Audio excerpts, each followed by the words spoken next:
안녕하십니까. 베드로 중고차 서진 아빠입니다. 자, 오늘은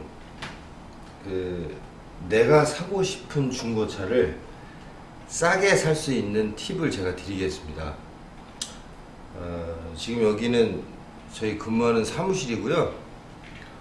저기 옆에서 우리 사무장님 지금 열심히 야근하고 계십니다. 사무장님 다 듣고 계시니까 자, 제가 열심히 한번 설명해 보겠습니다. 우선은 세 가지 정도로 내가 사고 싶은 중고차를 싸게 살 수 있는 방법이 있어요. 첫 번째는 경매 알선 딜러를 이용한 구입 방법. 두 번째는 온라인상에 존재하는 수많은 광고와 홍보를 하는 이제 알선 딜러를 이용하지 않고 실차주를 확인해서 실차주에게 직접 구입하는 방법. 그 다음에 세 번째는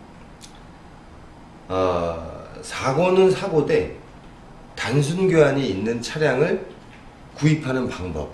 자, 이렇게 세 가지가 됩니다. 그래서 하나하나씩 제가 이 방법에 대해서 설명을 드리겠습니다.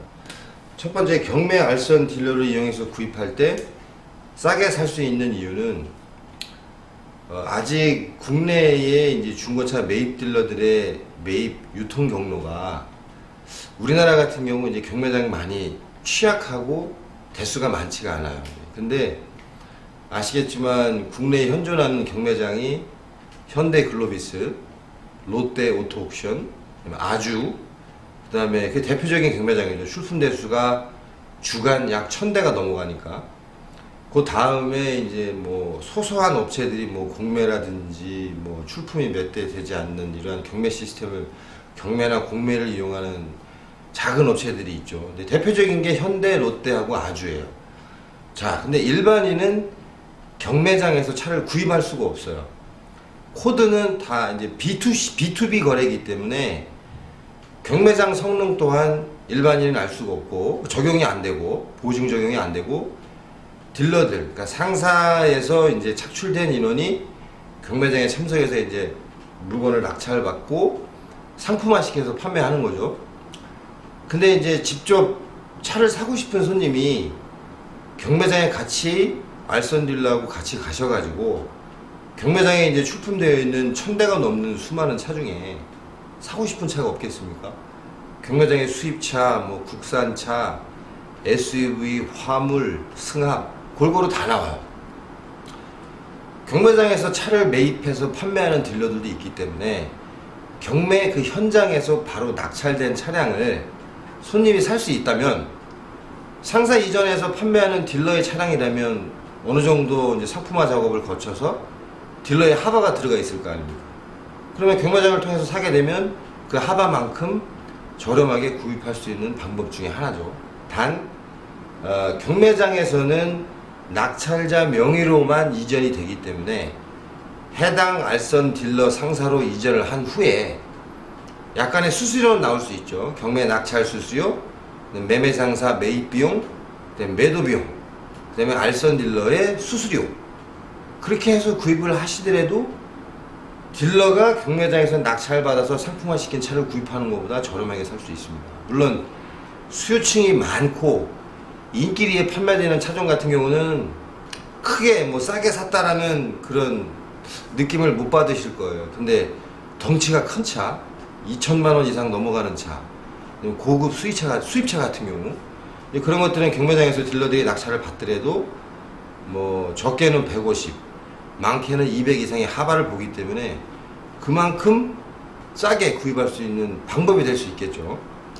자, 그 다음에 두 번째는 온라인상에 존재하는 그 수많은 알선 딜러들이 있어요. 알선 딜러들이 이제 매입해서 상품화 작업을 거쳐서 차를 파는 게 아니라 실차주는 따로 있고, 실차주, 매입 딜러들이 매입한 많은 양의 차들을 이제 자기 차처럼 이제 판매하는 거죠, 손님한테. 근데 그걸 고지하는 알선 딜러도 있고, 고지를 안 하고 자기 차처럼 판매하는 딜러도 있어요.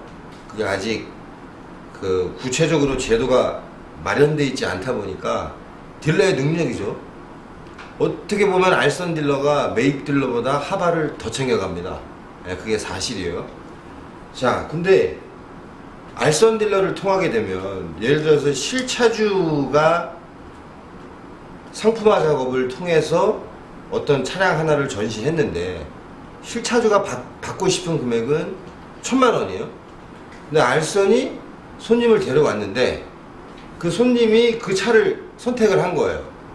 그러면 그냥 줄 수는 없잖아요. 그렇죠? 뭐 손님을 데리고 외부에 나가서 다른 단지에 가서 차를 보여줄 수도 있고, 또 뭐 각종 뭐 전반적인 차량 상태라든지 뭐 성능 기록부가 진짜인지 아닌지, 뭐 차량 상태가 좋은지 나쁜지 이런 거를 이제 손님한테 제공을 해주겠죠. 근데 거기에 이제 소정의 수수료를 받으면 되는데, 그 일부 악덕 알선 딜러들은, 특히 모 지역 딜러들은 하바를 500개, 많게는 600개 이런 무자비하게 마진을 챙기는 딜러들이 있습니다. 그래서 이제 그 일부 알선 딜러의 하바를 줄일 수 있다면, 실차주에게 구입을 하게 된다면 그만큼 뭐 농산품 직거래 하듯이 유통마진이 없어지는 거예요.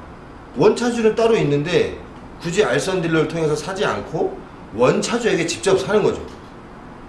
그렇게 따지면 원차주는 제 차기 때문에 손님한테 뭐 수수료를 요구할 수가 없겠죠. 내가 매입해서 상품화해서 파는 차니까. 그 차 안에 이미 딜러의 하바가 들어가 있을 수 있으니까.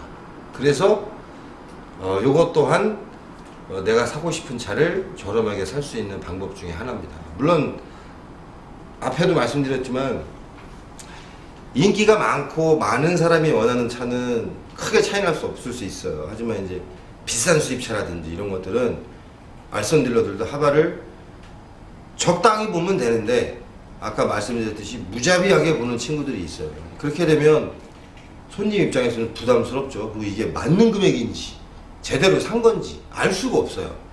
알선 딜러들이 그렇게 거래를 하기 때문에, 알선 딜러들이.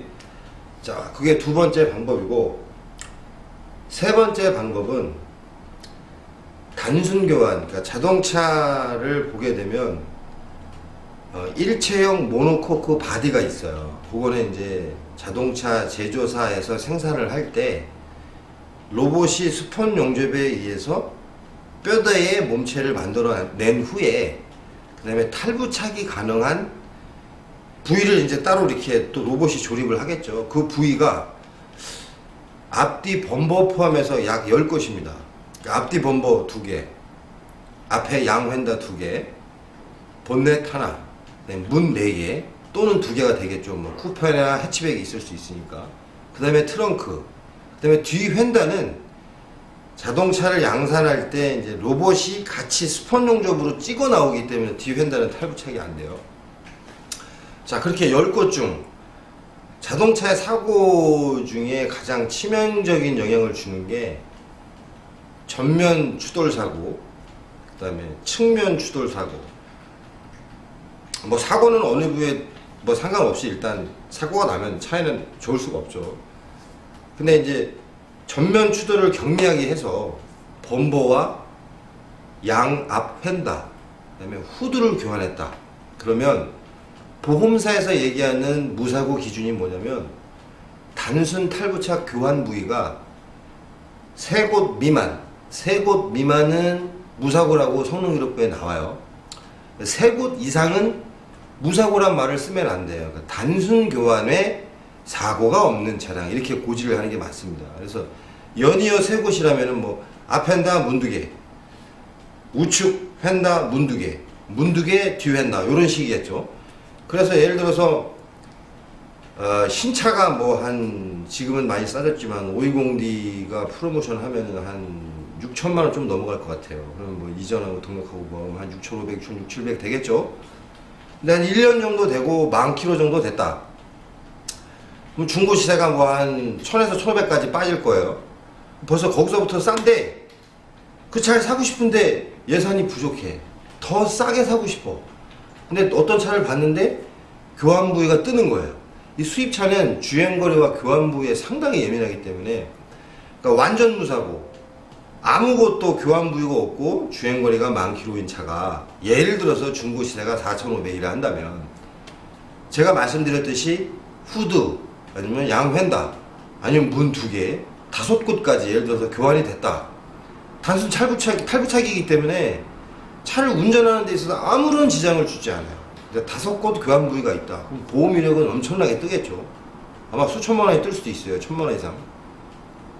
탈부착 교환 부위를 교환하고 도장이 들어갔기 때문에, 또 각종 수입차들은 이제 범버에 센서가 달려있지만 뭐 도어에 센서가 달려있는 경우도 있어요. 그런 거는 그 교환했다 그래서 크게 문제가 안 돼요. 그렇게 되면 완전 무사고 차량이 4,500이라면 교환 부위가, 단순 탈부착 교환 부위가 5곳이 있는 차량이다.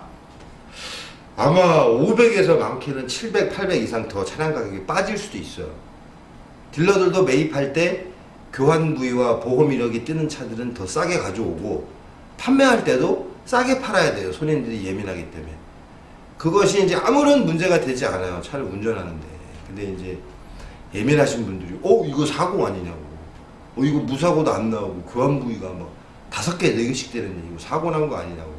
근데 그거를 이해하시는 손님이 있는가 반면에 설명을 해도 나는 사고차 싫어, 그냥 비싼 거 살래, 이런 분들도 있어요. 근데 차에 대해서 이해도가 높고 정말 저 차가 타고 싶은데 저렴하게 구입을 하고 싶다, 그러면 제가 말씀드린 이 3가지 방법 중 하나를 택해서 사시게 되면 아마 생각하셨던 예산보다 많이 저렴하게 사실 수 있을 것 같아요. 이제 차량 단가가 낮은 차 말고 약간 고가의 수입차나 국산 브랜드 중에 뭐 고가의 차라고 하면은 뭐 제네시스, 에쿠스, 뭐 EQ900 뭐 여러 개 있겠죠. 그런 것도 수천만 원에 훌쩍 넘어가니까 그거 똑같아요. 교환부위가 여러 거 뜨는 곳은 여러 거 뜨고 보험료력이 존재하는 차는 당연히 정상 가격을 받을 수가 없어요.